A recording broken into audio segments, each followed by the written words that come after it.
akayimba ako kamukulu bamuyita Mukabya Junior gwe kutegezaako ndoza omulirako bwe namukutegezaako akayimba ako oyo nno mutabani w'omukulu gwe bayita Willy Mukabya. Willy Mukabya gwe kutegezaako endongo yagitandika mu mwaka 1987 kati ono nno mutabani we yazaalibwa mu ndongo, akulidde mu ndongo, ayavulidde mu ndongo ne ssente zimusomeseza zibadde za ndongo ne bw'amaliriza okusoma kwe kuyingira omulimu gw'okuba ate nga akubira ddala endongo. Omukulu ono mutabani wa Willy Mukabya gwe nkutegezaako bamuyita Mukabya Junior. Omukulu ono taata we yakuba akayimba ke musinga okwagala Kayanda. Akayimba ako kamwagwa 1993 oba wakawulirako tokyali mwana muto oli muntu mukulu. Akayimba ako Kayanda nenga Willy Mukabya akayimba ako okuyimba yakutandika mwagwa 1987 n'ennyimba bbiri. Waliwo akayimba ke bayita mukuliko olutalo. Akayimba ako kali kebaza abalwanyi ebiseera ebyo nga bamaliriza olutalo nakuba n'akayimba abagisu n'embalu. Omukulu oyo Willy Mukabya musajja omu ku basajja abagundiivu mu kisawe ky'akadongo ka mukubi wa gita era w'omuteeka ku lidhibu gitaawo aba wa ttabbu nnyo omukulu ono. Ne kino kitegeeza ki abaana b'abadongo oba mu kisaawe kyonna ky'olimu okuba ate ng'omwana wo ayingidde ekisaawe ekyo. Ndowooza ensonga eno twalibadde tugikopa mu bintu byonna. Tukuume ebyaffe mu mbeera eno nga bw'olaba nti Willy Mukabya endongo yasobola okuba ate ng'emuteekawo asomesezza abaana mu ndongo n'omwana akuze. Nga bw'olaba abasajja bali nti balunda ente buli kadde, ente ne bazirunda, abaana ne balunda, omuzzukulu n'alunda mu mbeera eyo. Kati we kiba kizze nga kya ndongo omwana muyigirize obanga oli mubazzi omwana ayigiraawo ye positioning bulungi endongo emikisa ginamusanga eyo. Kuba kati omukulu ono mutabani wa Willy Mukabya bapromota bajja mufuna jagamba mutabani wa Willy Mukabya nali mwagalako akayimba ka Kayanda ekisakedde ddala ayingidde endongo ng'erinnya aliyina alina erya taata we mu nsonga ezo. Kati omukulu ono nasobodde okuba ate nga njogerako naye awangalira South Africa okutubulya ku mboozi ye nga bwe sobodde okuba ate ng'etambula. Bingi nnyo bayitamu naye ng'endongo alinawo akayimba nza kufa era nga ne video bagishootinze era omukulu ono yasobodde okuba ate nga ngamba nti bingi nnyo byasuubira mu ndongo eno. Kati soka owulire ku mboozi ye ng'atunyumiza byonna. Mutabani wa Willy Mukabya akayimba bagayita nze akufa. Tulina okukuuma ebyaffe mu mbeera eyo. Bw'oba oli mubazzi omwana muyigirize wadde tamanyi just abeerewo kale. Bw'oba oli wa bukya faluuku abaana bagambe omwana atandika okutema ayoze ebyenda mu mbeera eyo n'abanamuwa ebirala banamusangira. Abanike gyebaleko muganda wange ndi musanyufu nnyo okumpa akakisa kano okwogerako n'abantu ba ku Radio Centenary. Mpitibwa Mukabya Junior era nga ndi mutabani wa omuyimbi Willy Mukabya Saabasanyusa Negu Kyalimahi abasinga mwenna gwe mutegeera. Akaseera kano mpangalira South Africa era nga ndi mutuuze South Africa ate era ndi mutuuze Uganda. South Africa eno nkola mu company emanyiddwa nga Supersport oba DSTV nga tukola ku bisaawe mu mipiira. Nkola mu mipiira mu bisaawe by'omupiira nga nkola ku technical department side ebyebwa technical ku ludda lw'obulango. Screen ezo zibeera ziri emabbali w'ebisaawe ezo. Nze akulira tiimu eziddaabiriza okulaba nga zikuba obulango bw'abantu zo zemulaba ezitera okwecangirako ebintu awo puma biki Nike emabbali w'ekisaawe nga abasambi basamba. So kati ze nkulira technical department eyo ey'abo abantu ababeera bazikwasaganya.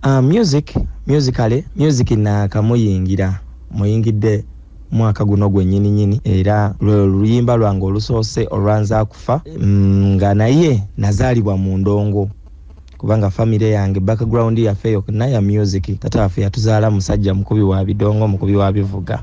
So n'olwekyo ffe tuli ba family ya ndongo. Ensonga lwaki nange bwe natuusa ekiseera ne mpulira nga nina okubeerako kyenkuba ekyenjawulo ku muzeeyi wange kyakuba nenjagala ndeete Afrobeat nga atali spiced mu freestyle. Kitegeera kuganga njagala kusika crowd y'abavubuka bannanga abali freestyle okuba kuba omuziki guli ogusonsomolera ddala ogutuuka ku mitima gy'abantu. Njagala omuvubuka ali eyo eyeegomba okukola n'okuba owakabi aberenga bwatunula ku Mukabya Junior amazima kimuwe essuubi.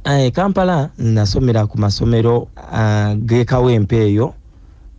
Secondary nasomera ku St Thomas Jinja Kaloli balita St Thomas liri eyo Jinja Kaloli. Primary yange nagisomera ku Zion, nensomera ku masomero nsomedde masomero mangi ngera omuntu bwabera naye akerika kiri nti interview eri mu bumpimpi sisobola kubyogera byonna kubimalayo, naye nga nsomedde Kawempe eyo era nkulidde Kawempe era ndi mwana wa ku Kawempe gyenvudde nenzije South Africa gyempangalira oba gyembeera. Endongo erimu ebyokusomooza bingi olw'ensonga bwoba oli muvubuka ne bwoba olina passion oba omukwano ogwagala music gutya nga naye tonnaba kukola ku ssente, sooka weesonyiwemu endongo. Endongo yes it's a talent, but ebyennaku zino talent etambula ne kikyolinawo, because if you don't have bwoba tolina muntu yenna ku supportinga gwe olina okwesupportinga. Tolina ngeri ki gy'ogenda kusupportinga famire yo ng'okyatandika butandisi ndongo, kuba endongo ebbanga lyebegenda okusasula liri maaso tekuweerawo, naye ng'ate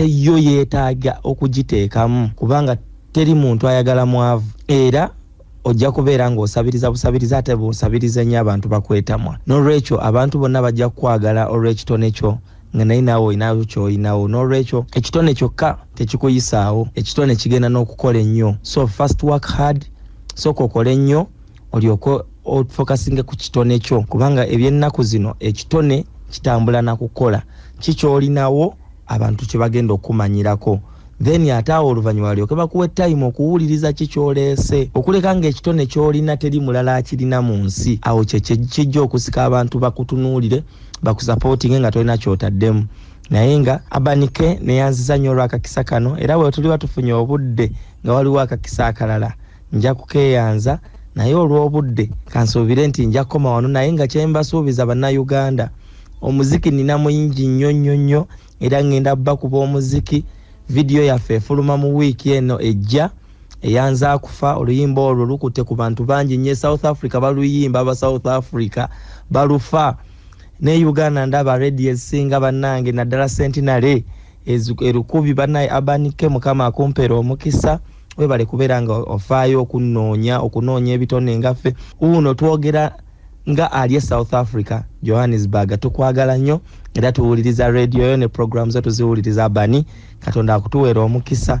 Bannayuganda nze kati mwe mulinde music video efuluma next week, ate tufulumizeewo oluyimba olulala olwokubiri. Gwe bw'oba oyagala Mukabya Junior noonya ku Facebook, ku Twitter, ku Instagram kwonna Mukabya Junior, Mukabya Junior Music, Mukabya Junior Music, ku YouTube. Ebintu byaffe byonna gye biri waka waffe yenna gyali, era nsuubira bw'ona nfollowing nga togenda sigala kye kimu munnayuganda ali. Nkwagala nnyo. Bless. One love. One love Centenary, one love Abanike, one love mwena abagala Mukabya Junior Music. More fire, more music. N'abanyumirwa music wa muzeeyi wange Willy Mukabya mbagala nnyo. Aya basa. Nze Mukabya. Yoyo no. Bani South Africa Johannesburg. Ye Mukabya Junior ndozo omulidde.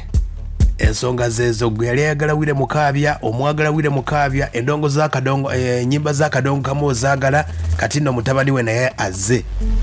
Kuba endongo ye yamulera, yavulira, yasobodde okuba ate nga musomesa, n'asobodde okuba ate nga agiyingira mu mbeera yonna.